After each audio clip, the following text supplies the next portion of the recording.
তো গাইস, রিয়াদ শহরের ভিতরে এত ভয়ঙ্কর একটা জায়গা আছে এটা আমি জানতাম না। তো যাই হোক, জানার পরে চলে আসলাম। এই পাশ দিয়ে দেখেন যে মরুভূমি আর পাহাড়, এইখানে পানি থাকা কি সম্ভব? কিন্তু পানি আছে, আসেন আপনাদেরকে দেখাই। দেখলেও আপনারা অবাক হয়ে যাবেন এটা কেমনে সম্ভব। তো ভিডিওটা সবাই শেয়ার করে দিবেন। যদিও এই পাশে লেখা আছে সুইমিং করা নিষেধ, ক্রস দিয়ে রাখছে, কিন্তু ভিতরে কে মানে কার কথা। আমরা কিন্তু এখন নিচের দিকে নামতেছি, ভিডিওতে অতটা বোঝা যাবে না, সামনাসামনি এসে না দেখলে বুঝতে পারবো না। দারুণ একটা পোজ দিছে। এখানে কিন্তু ওরা দিয়ে দিছে যে পাথর পড়তে পারে উপর থেকে, মানে জোর জোর করে ওইটার সিগন্যাল দিছে।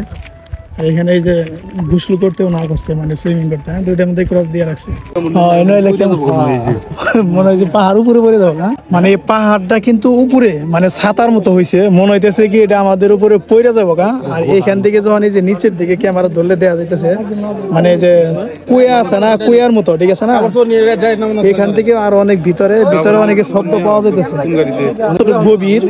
এই দিক দিয়ে মানে লোকজন সবাই যাইতেছে, কিন্তু ওই পাশ থেকে আসতেছে। মনে হইতেছে কি জাহান্নাম থেকে কোনো একটা আওয়াজ হইতেছে চিৎকারের, মানে নিচে যেহেতু গুহা আর শব্দটা এরকম হইতেছে যে সবাই আগুনে পুড়তেছে, অনেক কষ্টে আছে। হ্যাঁ, কিরকম পাথরের মধ্যে যে পানি, এই যে শুনেছি সারা জীবন, আসলে সৌদি আরবে এতদিন যতই পাহাড় দেখছি, কিন্তু এইবারের দেখা মানে অন্যরকম একটা ফিলিংস পাচ্ছি যে উপর থেকে পাহাড় মনে হয় ভাঙ্গে মাথার উপর পড়বো, আর নিচের দিকে যে গুহা, মানুষজন যে নিচে শব্দ করতেছে, মনে হইতেছে যে অনেক কষ্টে আছে সবাই, বাঁচবার লেগে ছটফট করতেছে। এখানকার আওয়াজটা শোনেন, উপর দিকে তাকান, মনে হইতেছে কি ছাতার মতো যে কোনো মুহূর্তে মাথার উপরে একটা চাপ দিয়ে দিতেছে, ভাঙ্গে পড়বো। আর নিচ থেকে মানুষের আত্মনাদ। এরকম ঠান্ডা না, আরাম আছে, মানে হালকা হালকা ঠান্ডা। তো ভিতর থেকে অনেক গোসল করে আসলো, ওই যে পানি কিন্তু অন্ধকারের জায়গা জিম দিল। মোটামুটি উপর থেকে অনেকটাই নিচে চলে আইছি। আর এখন মনে হইতেছে এটা একটা বোতলের মুখ, আর আমরা বোতলের ভিতরে ঢুকে গেছি। হ্যাঁ, উপরে অনেক মানুষ কিন্তু দাঁড়ায় আছে, ওরা সাহস পেতেছে না এদিকে যে নামবো। এই ফুলটা কিন্তু পাহাড়, আর এই দিক দিয়ে হচ্ছে পাহাড়ের গুহা একদম নিচের দিকে, ঠিক আছে, দেখতে থাকেন। এখানে কিন্তু পানি প্রচুর ঠান্ডা, আর এই যে অনেকে গোসল করতেছে এখানে।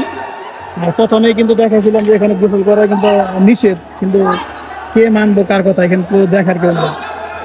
আর এই হচ্ছে সুন্দর জায়গা, সবাই গোসল করতেছে, কাপড় পরতেছে, ঠিক আছে। মানে রিয়াদের ভিতরে এই জায়গাটা আসলে একদমই দেখার মতো, না আসলে বোঝা যাবে না যে আসলে জায়গাটা কতটা ভালো লাগে। এখানে আসলে দেখলি আর কি। দেখেন ওই পাশে প্রচুর পরিমাণ ঠান্ডা পানি, আমি একটু নিচে যাই দিয়ে পানি করতে পারি কিনা। আসলে এখান থেকে নামাটাই অনেক রিস্ক, কারণ পাথরগুলা তো মানে খসায় না, যদি ঠ্যাং পিছলা যায় তাহলেই মনে করুন যে সিধা ওই তুরি, আর ওই তুরি গেতে গেতে তো জান আর জান থাকবে না, জান বাইরে যাবে। প্রচুর গরম, আমি একদম ঘামাই গেছি, ঠিক আছে। মানে পাহাড় দেখে মনে হইতেছে যে কেউ ওই পাহাড়টা এইভাবে কাইটা রাখছে, আসলে কিন্তু কেউ কাটে নাই, এটা কিন্তু অটোমেটিক, ঠিক আছে। এই পাশটাতে দেখে, আর এই হচ্ছে ভিতরে পানি, লোকজন কিছু ঘুরতেছে আর কি, ঠিক আছে।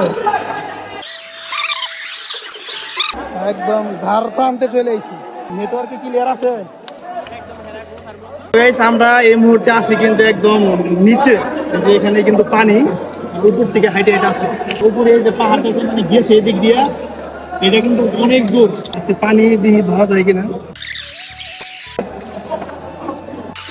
তা না, মোটামুটি, কিন্তু শীতে পাশটা দেখছেন, ওই পাথরটা কিন্তু এই জায়গায় আটকে আছে, মনে হইতেছে যে কোনো মুহূর্তে পড়ে যাবো। আর পড়লে তো বুঝিনি, এদিক দিয়ে আইসা একদম গুহা, এই যে পানি, এখানে দেখছেন কি পরিমাণ পানি, একদম পরিষ্কার। কিন্তু এখানে অনেক দূর দূরান্ত থেকে যারা আয়, প্রস্তাব তো মাস্ট এটা করেই, জায়গাটা নষ্ট করে না, ঠিক আছে। এখানকার পানি কিন্তু মানে কমে না, একবারে শুকিয়ে যায় না। তার মাঝামাঝি দাঁড়াইলাম তখন হালকা একটু গরম আছিল, নিচে আসার পরে এখানকার পানি ঠান্ডা আবহাওয়া, মানে পাথর লাগে হালকা একটু ঠান্ডার কারণে এখন একটু ঠান্ডা লাগবে। এখানে আসলে দেখার মতো এতটুকু ছিল, এখন মানে উঠা যাইতেছি গা। মাগরিবের প্রায় সময় হয়ে আইছে, এখানে লাইটিং এর কোনো ব্যবস্থা নাই। হ্যাঁ, একদম গুহার ভিতরে।